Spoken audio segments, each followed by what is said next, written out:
Bwana, mambo vipi? Leo ikiwa ni siku ya Jumatano nyingine safi sana, na kabla tuendelee mbele sana kwenye masuala ya uhamisho, ligi kuu nchini Uingereza ratiba yake ya mwaka 2025-26 inatoka leo rasmi tarehe 18. Sawa, sasa sijakwambia. Kwa hiyo ligi kuu ratiba yake by saa 5 hivi itakuwa imetoka na utakuwa unaipata. Tusonge sasa katika masuala ya uhamisho, ambapo kuna klabu ya Manchester United hawa wamepigia simu klabu ya Eintracht Frankfurt kuambia kwamba wako katika mpango wa kumzungumzia au kuzungumza na masuala ya Hugo Ekitike. Kwa hiyo wakati wanaposikiza offer wa consider pia kwamba pia wanamtaka Hugo Ekitike ambaye ni Mfaransa huyu, na ni mmoja kati ya wachezaji ambao nimekwambia mara nyingi kwamba ni potential summer signings ambazo zinaweza zikafanyika, pamoja na master wengine kama kina Benjamin Sesko na kina Victor Gyökeres. Na kuna klabu ya Aston Villa imesema kwamba haiko tayari kumuuza Morgan Rogers kwa klabu yoyote ile, haiko tayari, lakini inaweza ikasikiliza ofa za Jacob Ramsey ambaye ni mchezaji ambaye anaweza akasikiliza ofa zake na kumuuza ikiwa atatokea timu yoyote ambayo inamtaka. Kumbuka Arsenal ndio imeonyesha hamu ya kuwasaini wote wawili hawa, Morgan Rogers na Jacob Ramsey, lakini wenyewe wamesema kwamba kwa Jacob Ramsey anaweza kusikiliza hizo offer, kwa Morgan Rogers hawezi kusikiliza hata kidogo. Na kuna klabu ya Leeds United hawa pia wameanza mazungumzo na Habib Diarra ambaye ni wa Senegal huyu, na klabu ya Strasbourg ya kule nchini Ufaransa, katika ile harakati ya kupanga upya kikosi chao wanapokuja katika ligi kuu nchini Uingereza. Kwa hiyo Habib Diarra ni moja kati ya walengo wao. Kuna kijana anaitwa Lopez wa Celta Vigo amejiunga na klabu ya Wolverhampton.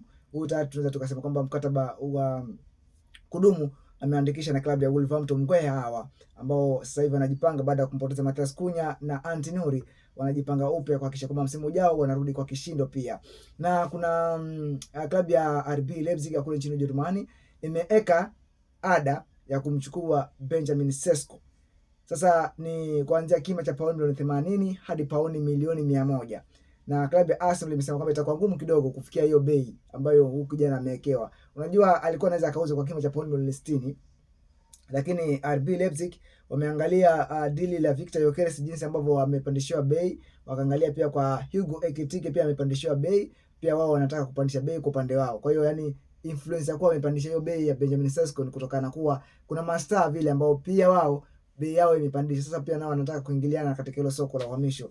Kuna Milos Kekes, huyu atakuwa mchezaji wa Liverpool, bila shaka yote atakuwa mchezaji wa Liverpool. Ni swala la muda tu kabla dili hilo kukamilika. Kila kitu nasemekana kwamba kimekamilika, isipokuwa tu bado kuna masuala ya kiufundi ambayo bado hajaekwa sawa. Ndio maana unaona dili ya Kekes bado halijakamilika kivile.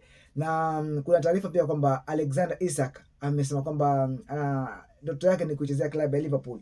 Sasa watu wengi pia wameanza kushtuka kwamba huyu jamaa pia anataka kwenda Liverpool, inakuaje tena? Hiyo ndio issue ambayo iko pale.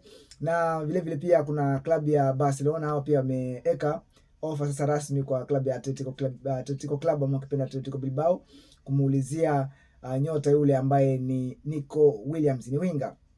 Nikimalizia sasa, kuna mkurugenzi mkuu ama mwenyekiti wa klabu ya Tottenham Hotspur anaitwa Daniel Levy amefunguka sasa baada ya kumtimua Ange Postecoglou na kusema kwamba sababu kuu ya yeye kumtimua ni kwamba licha kwamba alikuwa ameshinda kombe la Europa League, anasema kwamba kwake ilikuwa haitoshi. Yeye anataka mkufunzi ambaye anaweza akashinda Premier League au Champions League, na anaona kwa Ange Postecoglou ilikuwa noma kidogo, maana walimaliza katika nafasi ambayo haikuwa nzuri, nafasi ya 17 katika ligi kuu nchini Uingereza.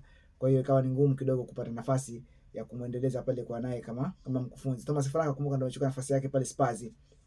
Na pia Spurs vile vile pia wanafurahia kumwachilia Heung-min Son aondoke katika ile klabu ende mahali anakotaka, na umri wake 33. Kwa hiyo ako tayari kumwachilia hivi sasa ikiwa itatokea ofa nzuri ya kumchukua nyota huyu wa Korea Kusini.